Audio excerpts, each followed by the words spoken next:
I just want to say right now, as it stands, the laws that you have on your books are preventing me from gaining guardianship of my grandson, who's been in 4 different foster homes over the last year and a half because my 20-year-old son, who was 17 at the time, and his girlfriend couldn't take care of the baby.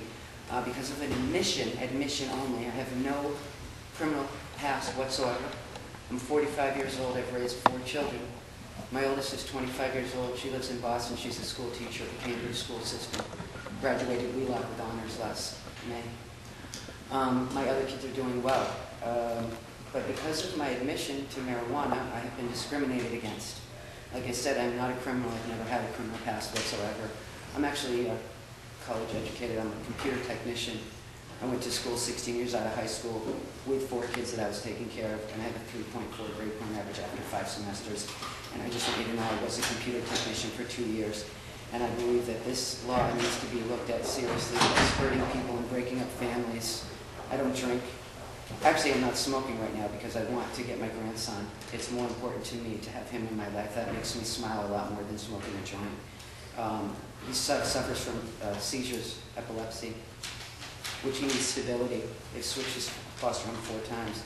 They've just established a pre-adoptive family that wants to adopt him right after I filed for guardianship. They didn't have one in place until I filed for guardianship.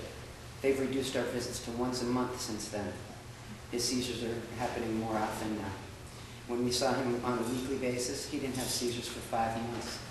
As soon as they cut him back to twice a month, he started having seizures again. Now that they're once a month, he's having more seizures. I have been disregarded as a caretaker for him because of an admission to smoking marijuana. And I have spoken with Ellen Story, Stan Rosenberg for the last year and a half trying to get support as a grandparent to try to take care of my grandson. As you can see, I'm not old. I have plenty of life left in me to raise this baby. We're wasting the resources of the state, of the taxpayers. And if like I said, I'm a taxpayer. I'm a contributing member of society. I do stuff in the town of Amherst. I live in Amherst. I live in Western Mass. I volunteered at the Amherst Survival Center for 15 years, picking up food from Stop and Shop, Bread and Circus, Trader Joe's, stuff that they're going to throw in the bins. That's why I applauded that guy over there and brought it to the members of the community that can't get food, that don't have anything. I advocate for elderly people that are in Alzheimer's, that are in nursing homes with Alzheimer's that can't speak up for themselves. And I can't even speak up for my grandson who has no voice in this whole thing. He turned 2 a week and a half after they ripped him out of my arms, his loving family.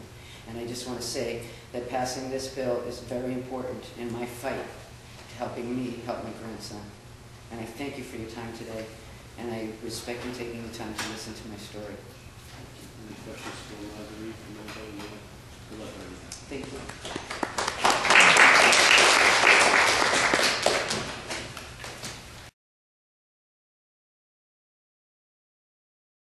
Had to go take care of his child.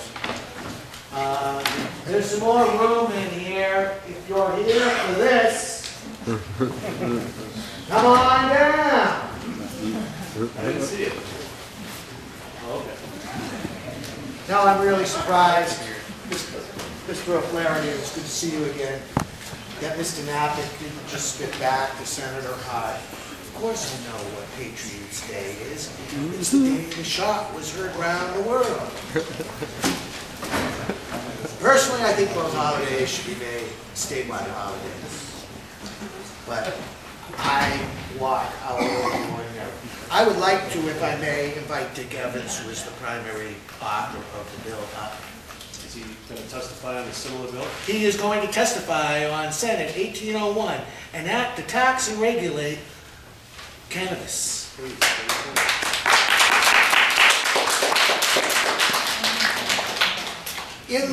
I apologize, sir. Can you state for the committee your name? My name is Richard Evans. Richard Evans. Thank you. He is the filer of the bill through Senator Rosenberg. I have submitted Masscan's written testimony, 20 copies, so that there's plenty to go around. I have submitted my personal testimony, 20 copies, so there is enough to go around. I have also submitted 5 affidavits that were filed in the district court and the appeals court files in the case of Commonwealth versus Cusick and Stroop. That case is awaiting the SJC's decision on further appellate review. It is a constitutionally based challenge to the cannabis prohibition under the Constitution of the Commonwealth of Massachusetts, which, as you know, since you've been here for the 10 years that I've been coming before this committee to testify about cannabis and the inappropriateness of its classification, I believe is unconstitutional.